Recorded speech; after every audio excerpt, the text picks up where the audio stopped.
Bats of Bollywood और animal जैसी movies में आपने बॉबी देओल का परफॉर्मेंस तो देखा ही होगा ना, जो आप सबको इम्प्रेस किया है। बट क्या आप उनका डार्क पास्ट जानते हो कि कैसे वो शराबी बन गए थे, कैसे वो डिप्रेस्ड हो गए थे, कैसे उन्होंने सोच लिया था कि अब उनसे एक्टिंग नहीं हो पाएगा। जी हाँ, 90s में एक अच्छी सक्सेस देखने के बाद उनके लाइफ में आया एक डार्क फेज जो उनको अल्कोहलिज्म और डिप्रेशन की ओर ले गया। उनको काम के लिए दर दर भटकना पड़ा, उनको काम मिलना बंद हो गया था और लोगों ने उनको कंप्लीटली इग्नोर कर दिया था। फिर कुछ ऐसा हुआ जो किसी ने नहीं सोचा था, ना ही बॉबी देओल ने। उनका एपिक कमबैक। बट ये कमबैक कैसे पॉसिबल हुआ, कौन कौन इनके साथ खड़ा रहा इनके डार्क टाइम में, आज हम इसी सारी चीजों के बारे में बात करेंगे। और आज हम जानेंगे बॉबी देओल का बादल से बैट्स ऑफ बॉलीवुड का सफर और बॉबी देओल से लॉर्ड बॉबी तक का सफर। तो आओ डिटेल में बात करें। साल था 1977। एक मूवी आई थी धर्मवीर, जहाँ पे हमको धर्मेंद्र जी देखने को मिले थे। बट काइंड ऑफ ये बॉबी देओल की भी एक डेब्यूट फिल्म थी, क्योंकि इस मूवी में बॉबी देओल जो थे वो धर्म जी का यंग वर्जन वाला रोल करते हुए नजर आए थे।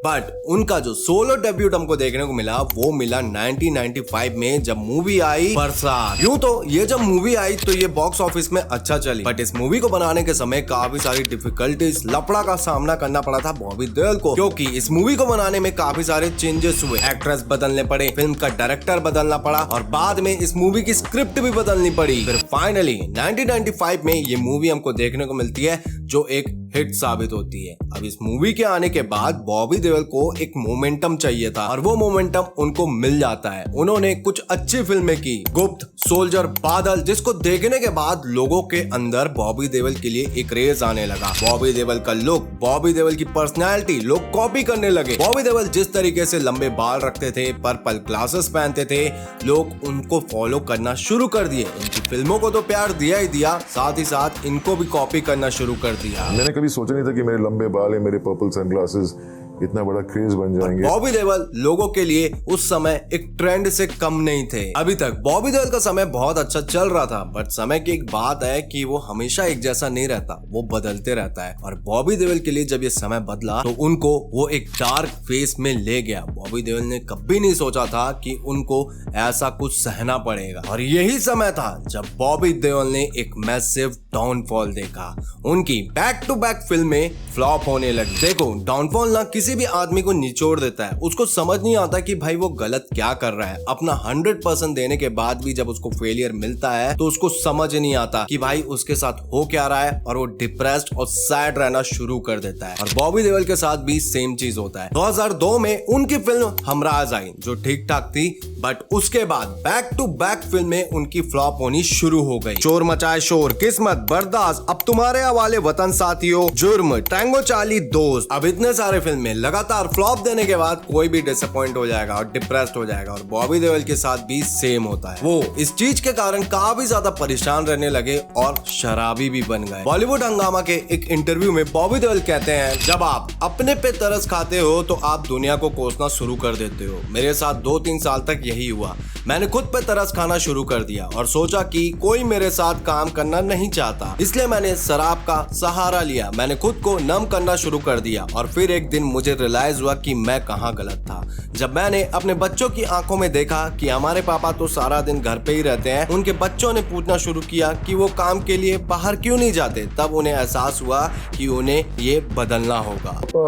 घर पे ही बैठे रहते, ऑफिस नहीं जाते, काम पे नहीं जाते, मम्मी तो हर दिन ऑफिस जाती है। कोई भी पेरेंट हो, चाहे माँ हो या बाप हो, वो दुनिया की नजरों में कैसा भी हो, बट अपने बच्चों की नजरों में वो हमेशा सुपर हीरो रहते हैं। और जब उनके बच्चे ही क्वेश्चन करना चालू कर देते हैं तो उनको काफी ज्यादा दुख होता है। और जब बॉबी देओल के बच्चों ने ऐसा कुछ कहा तो उन्होंने अपना माइंड बना लिया कि भाई अब तो कुछ करना पड़ेगा, ऐसे हार के बैठने से कुछ नहीं होने वाला, बेबस बैठने से कुछ नहीं होने वाला, अब कमबैक करना ही पड़ेगा। बट बॉबी देओल के लिए ये कमबैक जर्नी इतनी आसान नहीं होने वाली थी। उन्होंने एक इंटरव्यू में बताया कि उनके बड़े भाई सन्नी देओल किस तरीके से उनको मोटिवेट करते थे। At times I remember him telling me, "Bob, ना अभी हम मेहनत करेंगे। कोई भी व्यक्ति जब डाउनफॉल सहता है तो उनके साथ कोई ना कोई ऐसा होना चाहिए जो उनको बात बात पे मोटिवेट करे। सनी देओल ने वही काम किया। उन्होंने बॉबी देओल को मोटिवेट किया, जिससे बॉबी देओल का कॉन्फिडेंस आगे बढ़ा, बूस्ट हुआ और वो हर दरवाजे पे दस्तक देने लगे। वो बोलने लगे कि भाई मैं कोई भी काम कर लूंगा, मुझे काम करना है, मुझे एक्टिंग करना है, मुझे बड़े पर्दे पे दिखना है। वो लोगों को बताना चाहते थे कि Bobby Deol is not finished. 2017 में हमको फिर से बड़े पर्दे पे देखने को मिले बॉबी देओल। जो फिल्म आती है पोस्टर बॉयज, और वहां होते हैं उनके बड़े भाई सनी देओल, और साथ ही साथ एक और फिल्म देखने को मिलती है यमला पगला दीवाना। ये दोनों फिल्म जब आई तो वो इतना ज्यादा सक्सेस नहीं पाई बॉक्स ऑफिस में, और ये देख के बॉबी देओल फिर से सैड हो गए और वो सोचने लगे कि क्या मेरा कमबैक अब इम्पॉसिबल है। बट एक कहावत है ना, नथिंग इज इम्पॉसिबल, और इम्पॉसिबल शब्द में ही पॉसिबल है, और बॉबी देओल का कमबैक उनके लिए पॉसिबल हुआ। बॉबी देओल की किस्मत बदली जब उनको कॉल आता है सलमान खान का, जो उनको रेस 3 में एक्टिंग करने का ऑफर देते हैं, और बॉबी देओल दोनों हाथों से इस ऑफर को कबूल कर देते हैं। बॉबी देओल एक इंटरव्यू में बताते हुए नजर आया कि सलमान खान उनके लिए एक एंजल है जो उन पे बिलीव किए और इस मूवी में लिया। He is someone who has believed in me, and next thing I know, Mamu calls, Mamu, shirt उतारेगा? I said मैं कुछ भी करूंगा।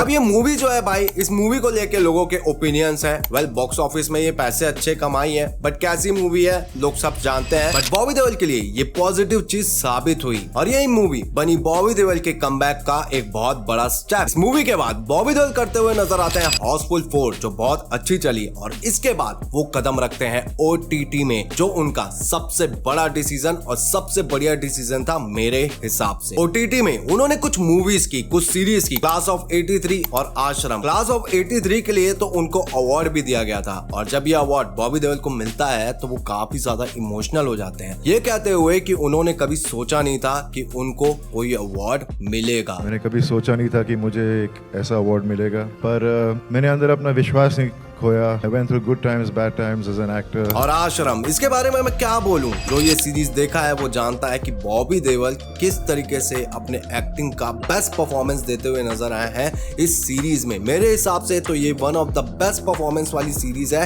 बॉबी देओल की। इस सीरीज में बॉबी देओल एक्ट करते हुए नजर आए बाबा निराला का, जो टॉप लेवल की थी, और लोग इनके इस परफॉर्मेंस के दीवाने बने, और फिर से बॉबी देओल की जो किस्मत है वो चमक पड़ी। फिर आई फिल्म एनिमल।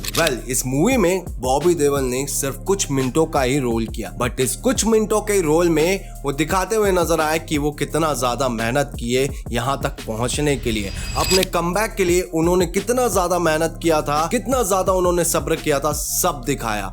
और जिस तरीके से परफॉर्म किया इस मूवी में, लोग उनके दीवाने बन गए, उनके डांस की नकलें करने लगे, और हर जगह चर्चा हो रहा था बॉबी देओल का। और जो उस समय एनिमल देख के आ रहा था वो सब चर्चा कर रहे थे बॉबी देओल की। उनको इस मूवी के बाद इतना प्यार मिल रहा था कि वो खुद शॉक थे कि क्या हो रहा है ये उनके साथ। क्योंकि जो व्यक्ति एक डाउनफॉल देखता है और एक गिव अप के पॉइंट में आ जाता है कि अब मेरे से एक्टिंग नहीं होने वाला है, जब उसका कमबैक होता है और वो देखता है कि लोग उसको प्यार कैसे कर रहे हैं, तो उसके लिए ये चीज शॉकिंग होनी ही थी। मैं बस ये कह रहा हूँ, इतना प्यार मिल रहा है, मतलब मेरा दिल इतना खुश है। मेरे को लग रहा है मैं सपना देख रहा हूँ कि समझ में नहीं आ रहा मेरे साथ हो क्या रहा है। मतलब एकदम से सब मुझे इतना, मतलब मेरे काम को इतना पसंद कर रहे हैं। फिर अभी आया बैट्स ऑफ बॉलीवुड। बॉबी देओल के बिना ना ये सीरीज ना चाय कम पानी है भाई। इतनी ज्यादा जान नहीं रहती इस सीरीज में अगर बॉबी देओल जैसा कोई एक्टर नहीं होता। जिस तरीके से वो परफॉर्म किए हैं लोग भाई, सब उनकी तारीफ किए हैं। और मानना पड़ेगा, जो लोग सोचते थे कि बॉबी देओल फिनिश्ड हो चुके हैं, बॉबी देओल ने अपने कमबैक के साथ उन सब के गाल पे